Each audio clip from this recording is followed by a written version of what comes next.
Obviously, a lot of people have a lot of opinions about tonight's debate, and we are so pleased to welcome via Skype from Miami, legendary political consultant Roger Stone is with us.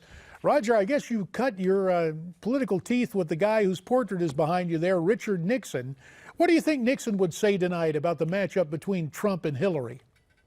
The first thing he would say is, Donald, make sure you have a good makeup man. Because as you know, Nixon eschewed makeup for his first debate with JFK. He was ill, 15 pounds underweight, still on antibiotics, running a fever. JD, they say his face was almost as gray as his suit.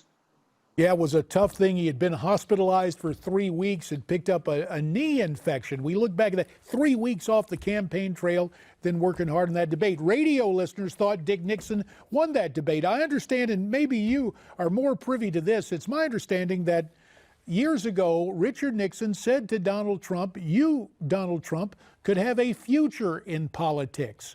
Are you familiar with that story? Yes, indeed.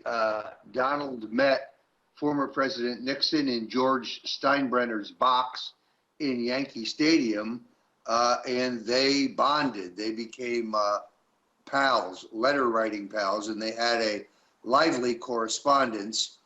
President Nixon went home, according to what he told me, and told Pat Nixon, this guy Trump could be president someday. So let's go to tonight's presidential debate.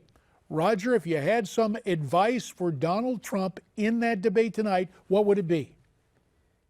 You know, I think very much like Ronald Reagan, Trump is an instinctual debater, a distinctual fighter, and therefore he should stick to broad themes. He should not try to outwonk Hillary. You're never going to memorize how many frigates are in the U.S. naval fleet or what the name of every sub-chieftain of ISIS in the African continent is. And he doesn't need to know those things to know that our military needs to be rebuilt and that ISIS is evil and must be crushed. So I would advise him, I have advised him, to remain thematic. This is ironically, of course, the same exact advice that the legendary Roger Ailes gave Ronald Reagan in 1980. And it worked out for Ronald Reagan, and it always works out to get your insights and analysis. Roger Stone, via Skype tonight from Miami. Thank you very, very much.